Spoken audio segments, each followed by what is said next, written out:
Hello again, Google World. This is Ethan Zindler with Bloomberg New Energy Finance, a division of Bloomberg covering the clean energy markets. And I have the pleasure now to be joined by two mayors of America's great cities here.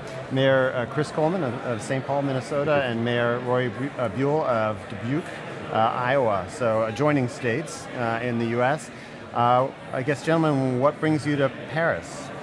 Well, Roy and I represent we're mayors of cities on the Mississippi River, and we have an initiative called the Mississippi River Cities and Towns Initiative that really represents all of the cities all across the Mississippi River Basin. And a lot of attention in the climate change discussion is about coastal cities and what are the impacts on low-lying areas along the sea, the oceans, et cetera. But so much of the impacts of climate change occur in river basins. If you look at just the Mississippi River alone, 20 million people a day draw their drinking water out of the Mississippi River. We use it to irrigate our farm fields. We use it for transportation. So the impacts of climate change on the Mississippi and other rivers across the globe can be very dramatic.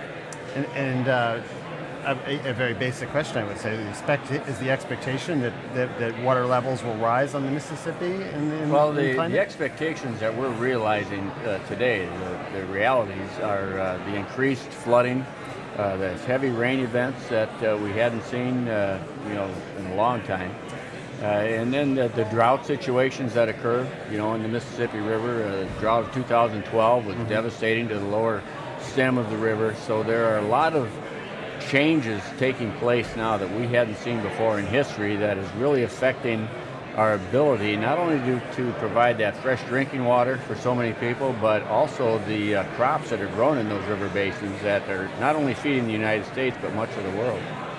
Well, if you look at one of the things that's been put together as an economic impact on the upper Mississippi River Basin, and that picture of the economy of the river and the surrounding communities changes dramatically if there's a lot of flooding, if you're unable to ship goods up and down the river, the impacts on having to dredge the ports because of the way the sediment is coming into the river.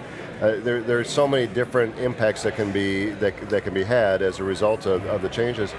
We've seen a 20% increase in average annual rainfalls along that basin, upper basin, in the last 50 years.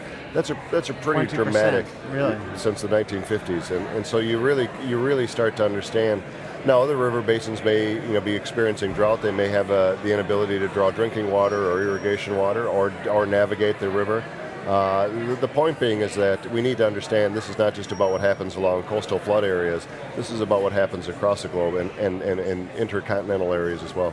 From a financial perspective, what is the impact? I mean, can people actually, if you want to do development along the river these days, is the insurance cost much higher as a result of all of this? Well, in places where flooding is prevalent, insurance is much higher. There's some places you can't get insurance that are located in floodplains. But what we're looking at is how do you build resilience against these types of drastic weather situations so that communities are insulated, if you will. We've got a project in the city of Dubuque where we're actually daylighting a creek to provide the capacity to carry away the floodwaters that have caused 6 presidential disaster declarations in the city of Dubuque just in the past 12 years from flooding, flash flooding. From the economic, you're both from agricultural states, and obviously you're municipal leaders, but from an agricultural perspective, how is climate change going to affect Iowa and Minnesota, for that matter, in terms of crop yields and the expectations? I mean, I think there's some who say that it might actually be beneficial potentially. Well, we do have seed in the United States, that's drought tolerant for a lot of crops.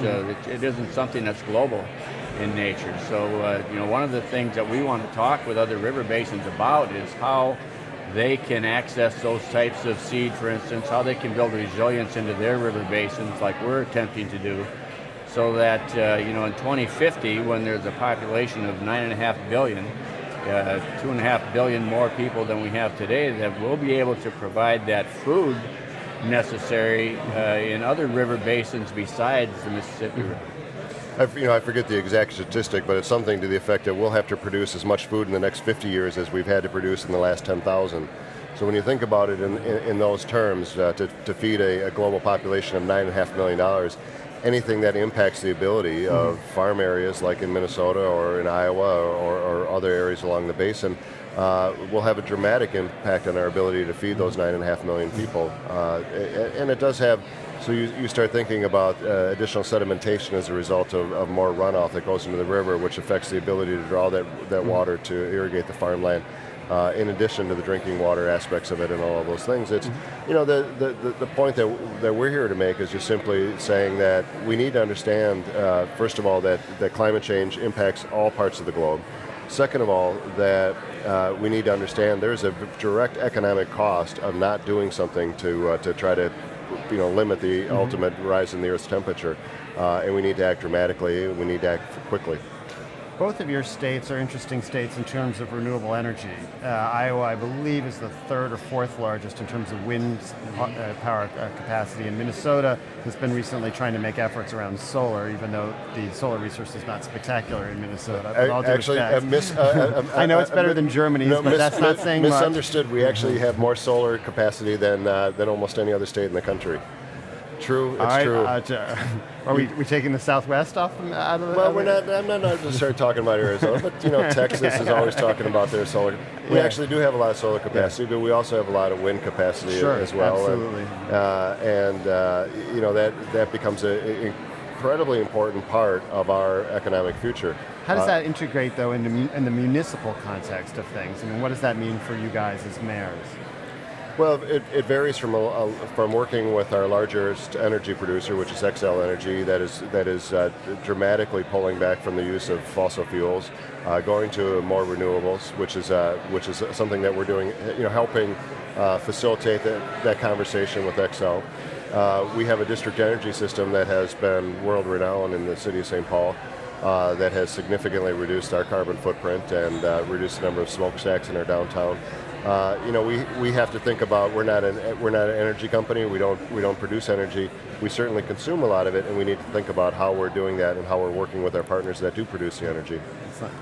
One of the things that we've begun doing in Dubuque is beginning to use solar on some of our municipal buildings, and what that has provided is a stable cost of energy into the future for that energy that's supplied by solar. You can predict what that's going to cost you for the next 25 years, as opposed to those rates that jump dramatically from year to year for most cities. So, the more you can use renewable energy like solar, the more stable your budgeting process becomes, because you're in control of the costs, I guess is the way to look at it.